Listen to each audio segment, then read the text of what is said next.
After the incident with Korah and the death of thousands by plague, the remaining people are afraid to have Yahweh's tabernacle among them. Yahweh is going to address that. Numbers 18, verse 1. Yahweh said to Aaron, "You and your sons and your father's house with you shall bear the iniquity of the sanctuary, and you and your sons with you shall bear the iniquity of your priesthood." Comment: Yahweh is speaking to Aaron. He's addressing the duties of Aaron and his sons, which means the priesthood, and the duties of Aaron's father's house, which means the Levites. Remember 2 verses ago at the end of the last chapter, the people lamented, quote, "Behold, we perish. Everyone who keeps approaching Yahweh's tabernacle dies. Will we all perish?" End quote. The people know that Yahweh is among them, and they know large numbers of people are dying because of his presence. But they're not clear on the fact that it was because some of them tried to usurp the duties of the priesthood. 250 of them tried to offer incense, and after Yahweh killed them for it, thousands of more stepped up in support of the dead rebels. So Yahweh's responding now to that. In verse 1 of this chapter, he says, "The priests have their duties at the tabernacle, and the Levites have theirs. No one should try to usurp anyone else's duties, and we won't have any more problems like we had with Korah's rebellion. You won't perish because of my tabernacle being among you." Yahweh goes on speaking to Aaron, verse 2. "Bring your brothers also, the tribe of Levi, the tribe of your father, near with you, that they may be joined to you and minister to you. But you and your sons with you shall be before the tent of the testimony." Comment: The Levites aren't allowed to touch or even see the furniture in the tent, Numbers 4:15 and 4:20. So they can't go in the tent. Therefore, Yahweh says to Aaron, "You and your sons shall be before the tent of testimony." That is, you'll be the only ones to go in the tent. He's reiterating their duties and what's forbidden to whom. Still speaking to Aaron about the Levites, Yahweh says, verse 3, "They shall keep your commands and the duty of the whole tent. Only they shall not come near to the vessels of the sanctuary and to the altar, that they not die, neither they nor you." Comment: The Levites shall follow the priest's commands, and they shall not go near the vessels, meaning the Levites shall not go inside the tent. Verse 4, "They shall be joined to you and keep the responsibility of the tent of meeting for all the service of the tent. A stranger shall not come near to you." Comment: The Levites shall be able to do all the laborious service, but not the priestly duties. Verse 5, "You shall perform the duty of the sanctuary and the duty of the altar, that there be no more wrath on the children of Israel." Comment: The priest shall serve inside the tent and at the bronze altar. 1 Chronicles 6, verses 48 and 49. The Levites cannot serve at the bronze altar for burnt offerings. But there's nothing to say the Levites can't do the laborious parts of getting the animals ready for the altar. There's a lot of labor in that. Yahweh goes on talking to Aaron, verse 6, "Behold, I myself have taken your brothers, the Levites, from among the children of Israel. They are a gift to you, dedicated to Yahweh to do the service of the tent of meeting." Comment: Numbers 3:9, Yahweh gave the Levites as a gift to Aaron and his sons. They're going to take the burden of hard labor off the priests.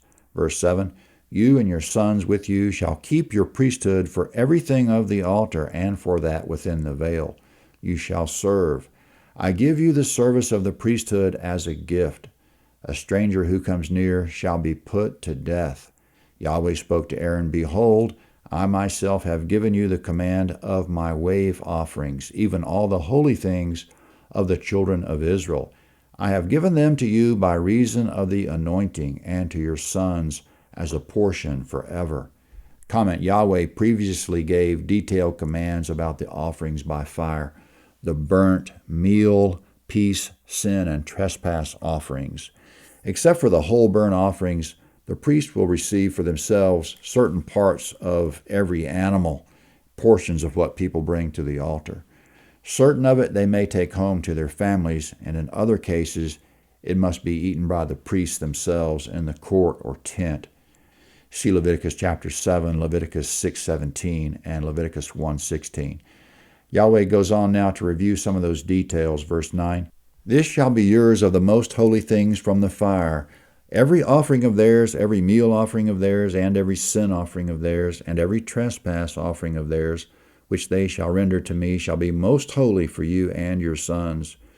Comment, these most holy offerings are the ones that must be eaten by the priests only in the court or tent. Verse 10, you shall eat of it like the most holy things. Every male shall eat of it. It shall be holy to you. Comment, now to review the things the priest can take home. Verse 11, this is yours too, the wave offering of their gift, even all the wave offerings of the children of Israel. I have given them to you and to your sons and to your daughters with you as a portion forever. Everyone who is clean in your house shall eat of it. I have given to you all the best of the oil and all the best of the vintage and of the grain, the first fruits of them which they give to Yahweh. The first ripe fruits of all that is in the land, which they bring to Yahweh, shall be yours. Everyone who is clean in your house shall eat of it. Comment, verse 11, Yahweh is referring to the waved breast and right thigh of the peace offerings, which they may take home.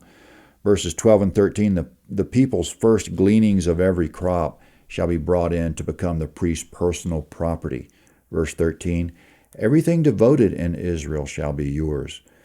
Comment, Leviticus 27, from time to time Israelites will be voluntarily devoting money, animals, houses, or fields to Yahweh, and these will belong to the priests. Verse 15, everything that opens the womb of all flesh which they offer to Yahweh, both of man and animal, shall be yours.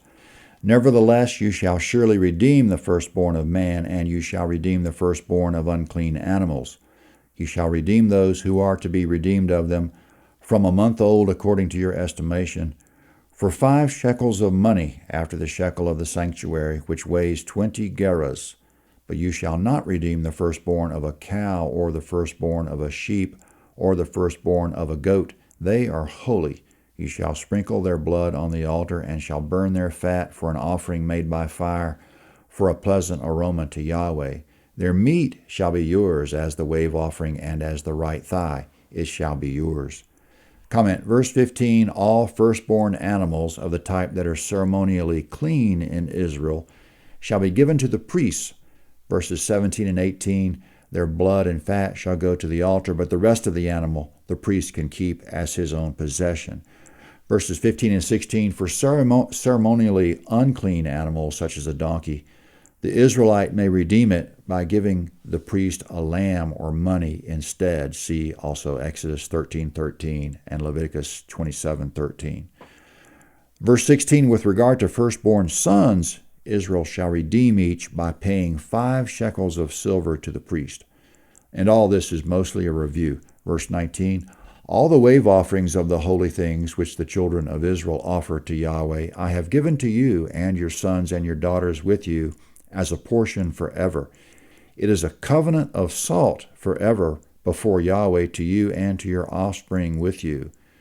Comment, a covenant of salt comes up here and one other place. It seems to refer to permanence. These things shall be the priest as an irrevocable, permanent, perpetual statute. The other place is 2 Chronicles 13:5, where Yahweh promises David that his sons will have the kingship forever by a covenant of salt. If all this sounds generous and even lucrative, it's because it is. And it brings up a question about this perpetual covenant. Who are the priests of the present time who have inherited this irrevocable covenant of salt all the way down to this day? Well, the high priest is Christ, Hebrews 9:11. Quote, worthy is the Lamb that was slain to receive power and riches and wisdom and might and honor and glory and blessing, Revelation 5:12. The other priests are we believers, 1 Peter 2 verses 5 and 9. We are heirs along with Christ. Quote, the Spirit himself testifies with our spirit that we are children of God, and if children, heirs also, heirs of God and fellow heirs with Christ, if indeed we suffer with him, so that we may also be glorified with him, Romans 8 verses 16 and 17. And, quote, I pray that the eyes of your heart may be enlightened so that you will know what is the hope of his calling, what are the riches of the glory of his inheritance in the saints, Ephesians 1:18. Verse 20, Yahweh said to Aaron, you shall have no inheritance in the land, neither shall you have any portion among them. I am your portion and your inheritance among the children of Israel. Comment, Yahweh says, I am your portion and your inheritance. Christians, we look forward to being united with Christ. That's all we really want. This world is dead to us. We just want Christ. Yahweh's still speaking to Aaron, but now he switches subjects to the Levites.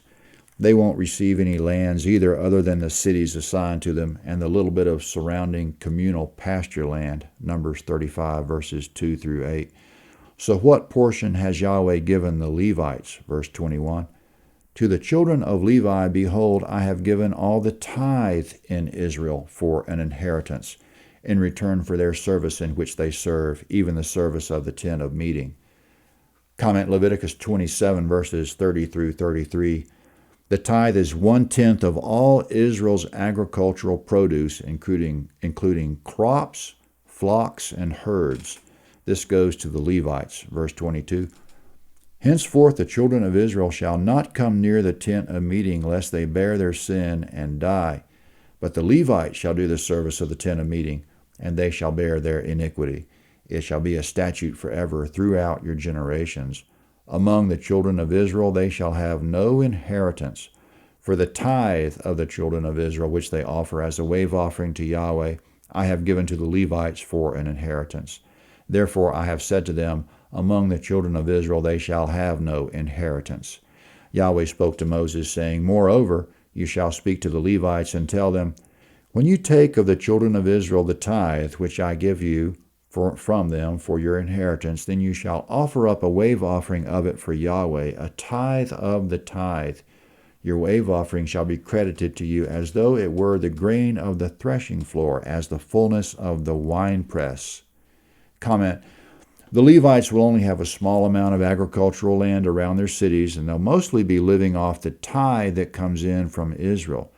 They shall give 1/10 of that of what they receive to Yahweh, and Yahweh will credit it to them as if it were their own produce. So what should they do with the tithe of the tithe? Verse 28, Thus you shall offer a wave offering to Yahweh of all your tithes which you receive of the children of Israel, and of it you shall give Yahweh's wave offering to Aaron the priest. Comment, so then the tithe goes to the Levites, and the tithe of the tithe the Levites give to the high priest. Verse 29, Out of all your gifts you shall offer every wave offering of Yahweh, of all its best parts, even the holy part of it. Therefore you shall tell them, when you heave the best from it, then it shall be credited to the Levites as the increase of the threshing floor and as the increase of the winepress. You may eat it anywhere, you and your households, for it is your reward in return for your service in the tent of meeting. You shall bear no sin by reason of it when you have heaved from it its best. You shall not profane the holy things of the children of Israel, that you not die. Comment, the Levites won't bear any sin with regard to the tithe they receive, as long as they give the best 1/10 of it to Yahweh, that is, to the high priest. That's the chapter. We owe Yahweh the best of everything. See you next time for Numbers 19. The easiest place to follow the links is landofhavilah.net. Numbers 19.